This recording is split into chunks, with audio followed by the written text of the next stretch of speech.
We're live over here at Sonic Pond here in Allen. There's the Sonic and there's the pond. I'm going to be trying out a fly that I had tied as part of the Dallas Fly Fishers in this class that I took. And I'm going to be fishing on a Fly Start 2 Ross fly reel and a Redington Pursuit. It's an 8-weight, correction, it's a 8-foot 4-weight rod. And I'm just using some 4-weight fly line. And I don't see that the pond is clobbered as it was previously, but we do have some wind, so you might get some wind noise coming up. So bear with me, and let's just see what this fly can do for us.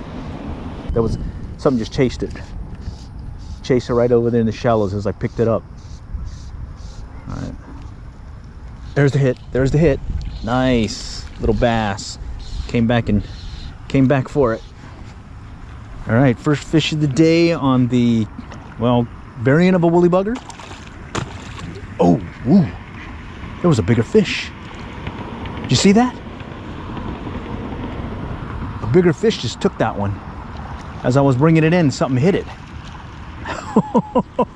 Wow. All right, culvert's coming up over there just ahead of me. And we'll just kind of work our way over. And see if something will strike. There's the hit. Yes. Oh, he's running. Oh, that's one's got a bite to it too. Yes. What can he be? All right. Let's see what he is. Oh, it's a bass. It's a bass. All right. Going for that variant of a woolly bugger from the Dallas Fly Fishers Fly Fishing Club. All right, let's get him in. Oh yeah, he's bigger than the first one we caught. Okay, let's have a look at him. All right, not bad. Not bad. Put a bend in the rod. There's the fly. It's got the gold cone head and the green body, the blackish tail, and then a brownish hackle for the body. It's been Palmer wrapped, so hey, let's let him go and get bigger. Okay, bass number 2 for me. Woohoo! Little brush thing behind me.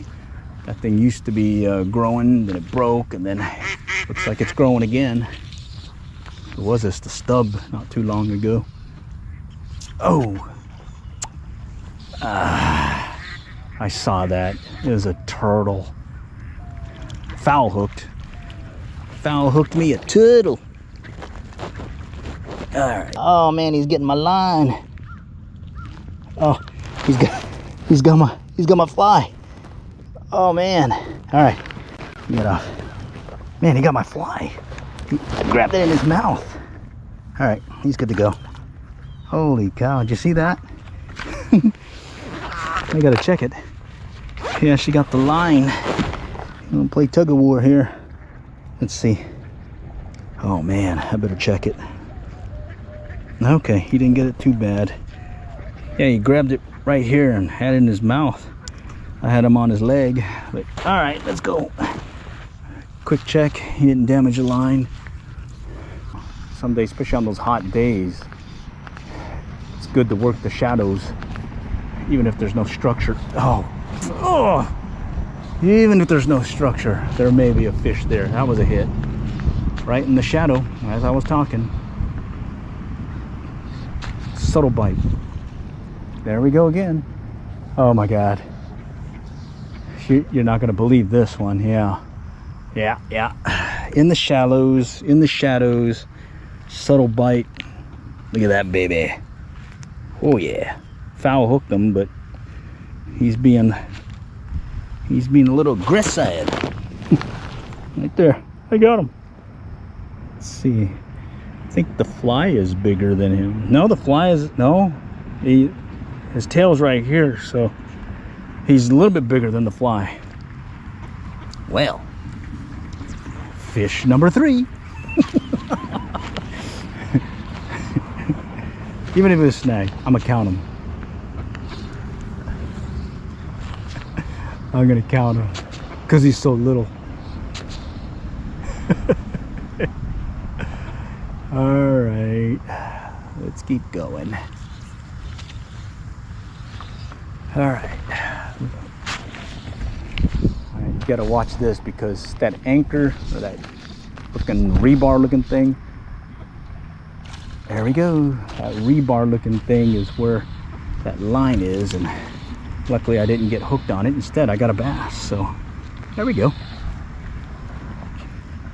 I think he's about the same size as like that other one that we caught earlier. And put a nice bend in the little 4-weight. Let's get him over here.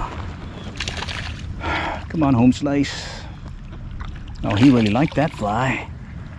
Oh, come on, come on, come on. Yeah, he got it good too. So you got to get them quick, because when you get them like this, that line rubs up against this part here, and if you don't bring them in quick, especially those bigger ones, I'm using 6-pound test tippet. Yeah, they'll cut your line fairly quickly. That's why the longer you fight a big one, when you don't have them hooked on the lip, it's most likely you're gonna break off, because he rubbed it with his teeth.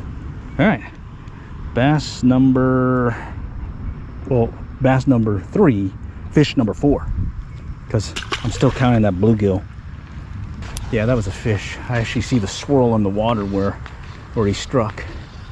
You know, the kind of cloudy bottom that he's kicked up. There he goes. There he goes. This one feels bluegilly. Oh no, it's a little bass. That was pretty cool. He ran with it. He ran with it. That was pretty cool.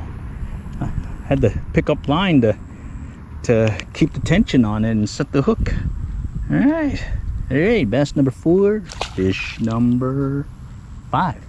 Look at this. Ah! Someone got a big wormy worm here. Better put it over here. Maybe somebody will remember it. I think that was vegetation. Saw the line hesitate.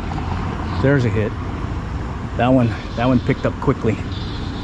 All right. Nice. Let's walk him over here. Jumper. We got a jumper. All right. I think he's about the same size as the other ones. Maybe a little bit fatter. Okay. All right. Yeah. Okay. And this one, oh shoot, he was hooked on the lip, so that was good. So I didn't have to worry about the line getting abraded. Yeah.